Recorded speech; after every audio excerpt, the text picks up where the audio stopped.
Hey there, welcome if you're new here or welcome back to my channel.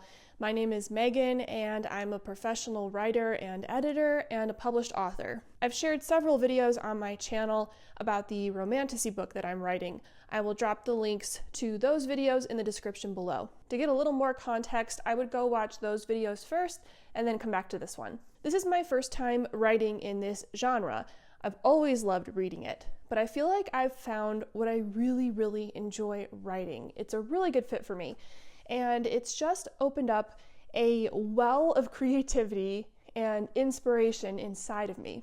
Now, I've shared with you before that one thing I've noticed about my writing is that it tends to be very linear.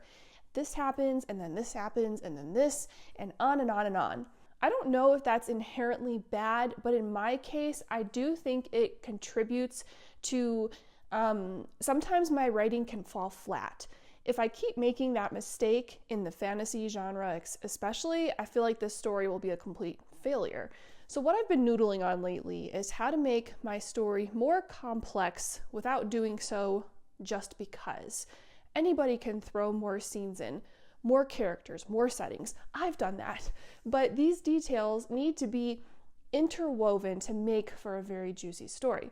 As always, I'm not trying to coach anyone. I'm just sharing my own personal journey. And if you happen to learn something new, fantastic. Otherwise, let's just be friends. All right, here are a few things I'm working on right now to beef up my story and make it more. First, ulterior motives. I have characters in my book that are very obviously the good guys, and I have ones that are unsavory, and I have ones that are clearly established as villains. But what if? What if things aren't what they seem? What if there's a big betrayal toward the end? What I like about this idea is that I've noticed that as I'm playing around with this possibility, it's forcing me to go even deeper into my characters and their motivations and their pasts. You don't have to have a betrayal to do those things, but because, again, I struggle with more simplistic linear writing, this has been a great exercise for me. And you know what? I bet that you could do this exercise, do that extra homework, pretending like there will be a betrayal, but then there's not. And I could see it still being beneficial anyway to do that legwork. Additionally, because my plan is to make this a series, really expanding on some of these character arcs and their motivations is going to open up new doors for the books that will follow this one. I'm still figuring out exactly what this looks like for me. Again, I don't want to do it just because, but I know that as a reader, or when I'm getting through a book and someone you thought was really good, someone you trusted, they end up being really bad, I just pee my panties a little bit. I love having that reaction where you're reading a book and you're just like, shut up! It's the best. I don't want to give it away yet. Hopefully you'll just read the book one day. But I do have two characters in mind. One you're going to assume is up to no good, and one who would never screw over my protagonist. And I'm thinking of playing around with them a little bit. Stay tuned. Second idea I am chewing on. I don't know exactly how to word this, so bear with me. More internal conflict. But when I say internal, I don't mean internal to the protagonist, although you obviously need that. I mean more internal conflict in terms of the good guys.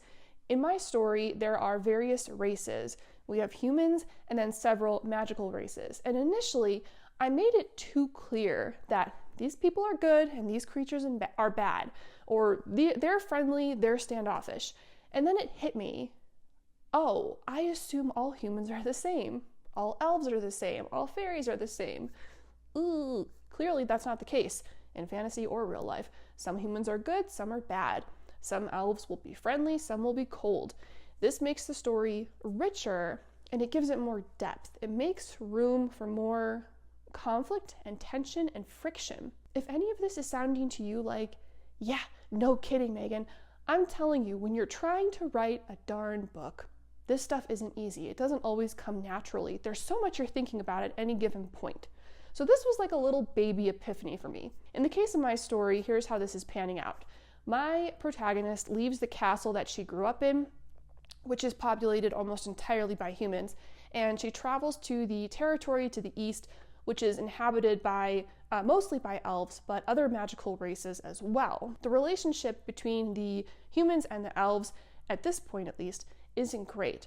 So I had set it up where she goes to see the elves and they all kind of hate her. They're super cold and they're just like, ugh, human. But then I thought, what if one elf or a couple elves take pity on them? Or extend an olive branch and become an ally, a lifeline. That one detail there immediately gave me more ideas for subplots within the story that I can explore. Why did that one elf extend the olive branch? Why is that elf willing to stand up for the humans when no one else is? What's their motivation? Is there a betrayal? Just came up with that. Third, and I know there's some overlap in this video, but this to me at least is still distinct from my first 2 points. I am messing around with the idea of making some of my characters morally gray. By that, I mean that not only do they sometimes make the wrong decision, but they knowingly make a decision that they're aware could hurt some people. Even the protagonist might do this a little bit. I'm working on it. There's a balance to be struck. This to me goes beyond creating characters that are flawed. It's a bigger part of the character arc.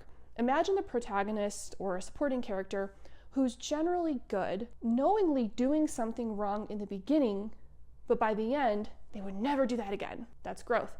That's transformation, which all characters need. Or imagine the reverse. Imagine a protagonist who's like a goody two-shoes in the beginning, but by the end, she's willing to go much further to achieve an outcome, even at someone else's expense. Which, to be clear, this could be a good or a bad thing. That's still transformation. I think the key here is that the motivation behind the moral grayness, if you will, the motivation needs to be clear and relatable. This is how we even empathize with villains. Readers need to be able to empathize with the motivation, even if they can't empathize with the act itself. For instance, stealing is wrong. If the protagonist steals food to feed her child, is it still wrong? Physically harming people is wrong. If a character does it because they know that that character is going to go and hurt someone else, is it still wrong? Is it heroic? I believe this exists on a spectrum, on a scale, and there are infinite ways you can play with it. I just know that I don't want to write characters that always do the right thing. There is no story if you take that approach, which sometimes I think I do. No bueno. This book is turning out to be simultaneously the hardest and the easiest book I've written. I feel so inspired and I've got such a fire under my bum. I'm like, let's go! I've already written over 30,000 words in a fairly short amount of time. I did a lot of plotting, but still that's good for me. And I keep coming up with so many ideas, which normally I kind of struggle with coming up with that depth, and my word count always ends up short. I talked about that in this video. I previously said that I hope with this book I end up with too many ideas, too high of a word count, because that would be a great problem for me to have. And so far that's kind of where this is going. I'll come up with five different ways to write a scene, and I have to sit back and pick one. Ugh. I think I'm on the right track, I hope. I'm officially into Act 2. I follow the 4-act structure. I did go back to revisit Act 1 one more time before I keep writing to ensure that I'm setting up the rest of the novel for that complexity. Act 1 is like 90% there, I think. But I've talked about this before. I have the tendency to like obsess over Act 1, and part of the reason I do that is because I always find Act 2, again, Act 2 of 4, to be incredibly difficult to write. And so like I avoid it. And I always go back to Act 1 and I think, okay, if I can just make Act 1 perfect, then Act 2 will be easier to write, which, you know, that may be true, but that's certainly never been the problem with me. The problem is that I obsessed over Act 1 because I'm avoiding Act 2, which, so I think this is going to be the last time I go through Act 1 for a while, because I was reading through it again last night before I went to sleep, and I was already hitting that stage where I was rereading it and I was like, this sucks. And it doesn't suck, because the first couple times I read it, I was like, oh my God, I am brilliant. So I'm becoming desensitized, and I need to, stop it, Megan. I need to stop rereading Act 1.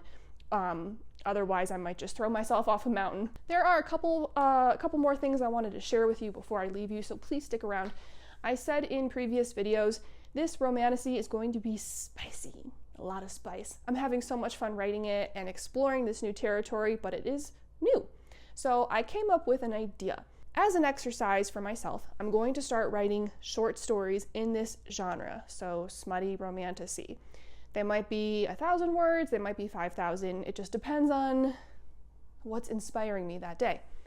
If you would like to read them, I would like to make them available. So on the contact page on my website, I added this form. And if you put in your email address, you'll get a confirmation confirming that you want to opt in. You have to opt in when you get that email, otherwise the content won't go through.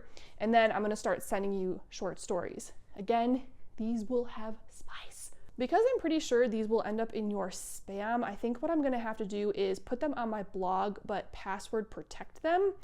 I don't want to make that stuff too available, at least not yet. And I think I can do this in WordPress. And then what I'll email you is the link to that page and the password so that you can go read it on my website.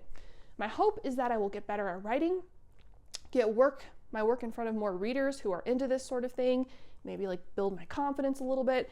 And if you want, you are welcome to send me your feedback and your thoughts. So that's the plan. If you'd like to sign up, the link is in the description below. This is free. That's all there is to it.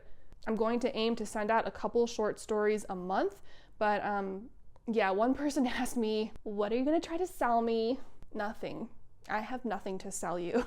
I will tell you when this book, my novel, is done. I'll send updates on that. But this email list exists for these short stories only, and that's all I have planned to do with your contact information. So no, I will not be pitching my course to you because I don't have a course to pitch. Last thing I am tossing around, as I've said in the beginning of every video, I am an editor. I edit all sorts of stuff, and my strength is definitely things like grammar, punctuation, formatting, cleaning up copy. My mom from a very young age called me Eagle Eye because I have a very good eye for detail. I am thinking about offering that as a service, which would not be free. But I'm still trying to figure out what that might look like, and also, how I'd balance that out with my workload in general. If that's something you think you might be interested in, I'm committed to trying to offer rates that are like affordable and accessible. If you even think you might be interested in a service like that, I would love just your input and your feedback. Any thoughts you have on that. I would provide this service to help authors, so I want to make sure it's giving you what you need. Anyway, that's all for today. I love you dearly. Thank you for being here and listening to me and joining me on this adventure. Drop me a comment to say hello and tell me what you are working on. I'm always talking about myself. Tell me what you're doing so that I can support you like you've supported me. And that's all for today, so I'll see you next time. Bye!